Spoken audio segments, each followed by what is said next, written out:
ആകാശവാണി. നമസ്കാരം. പ്രത്യേക വാർത്താ ബുള്ളറ്റിൻ വായിക്കുന്നത് കൃഷ്ണ പ്രകൃതി.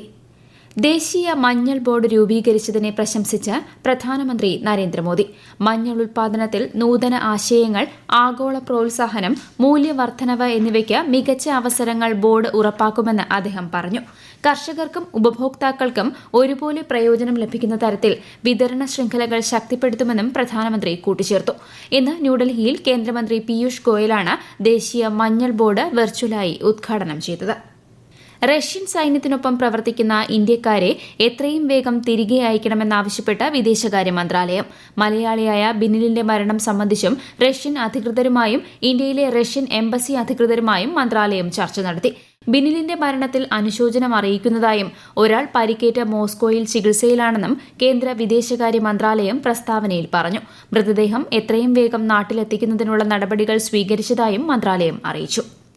ഗുണനിലവാരമുള്ള ഉന്നത വിദ്യാഭ്യാസം എല്ലാവർക്കും പ്രാപ്യമാക്കുകയും വ്യത്യസ്ത പഠന വെല്ലുവിളികൾ നേരിടുന്ന പഠിതാക്കളെ ഉൾക്കൊള്ളാനുമാണ് സർക്കാർ ലക്ഷ്യമിടുന്നതെന്ന് മുഖ്യമന്ത്രി പിണറായി വിജയൻ. എറണാകുളം കുസാറ്റിൽ തുടങ്ങിയ ദ്വിദിന രാജ്യാന്തര ഉന്നത വിദ്യാഭ്യാസ കോൺക്ലേവ് ഉദ്ഘാടനം ചെയ്യുകയായിരുന്നു അദ്ദേഹം.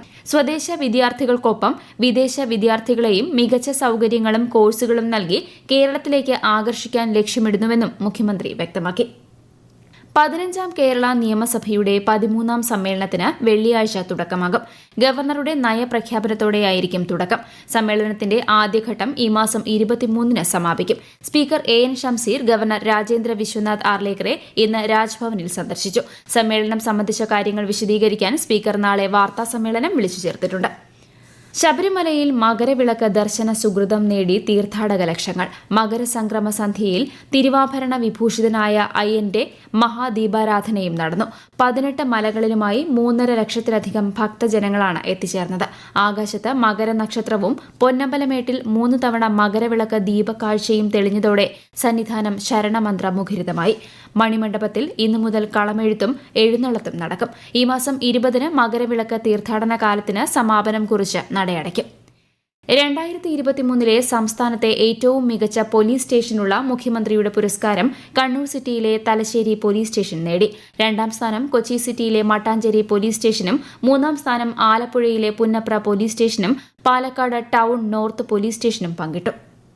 ജനങ്ങളെ കൂടി ഭരണ പ്രക്രിയയിൽ പങ്കാളികളാക്കുന്ന പ്രവർത്തനമാണ് അദാലത്തുകളെന്ന് മന്ത്രി പി പ്രസാദ്. പരാതിക്കാരും ഉദ്യോഗസ്ഥരും മന്ത്രിമാരും ഒരുമിച്ചിരുന്ന പ്രശ്നങ്ങൾക്ക് പരിഹാരം കാണാനുള്ള കൂട്ടായ ശ്രമമാണ് അദാലത്തിൽ നടക്കുന്നതെന്നും അദ്ദേഹം പറഞ്ഞു.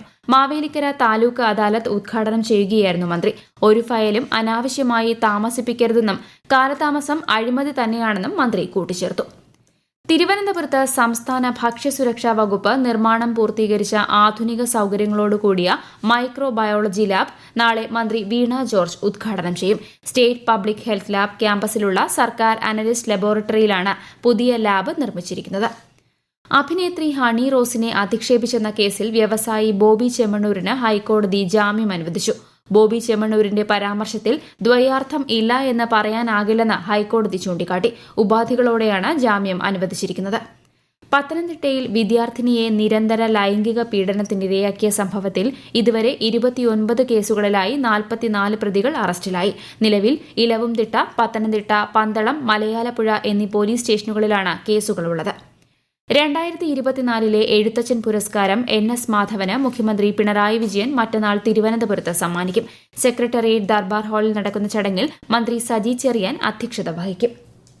ആലപ്പുഴ ചങ്ങനാശ്ശേരി റോഡിന്റെ പുനരുദ്ധാരണത്തിന്റെ ഭാഗമായി നിർമ്മിക്കുന്ന പള്ളാത്തുരുത്തി പാലത്തിന്റെ P8 മുതൽ P10 വരെയുള്ള സ്പാനുകൾക്കിടയിലുള്ള ജലഗതാഗതം ഈ മാസം 31 വരെ നിരോധിച്ചു.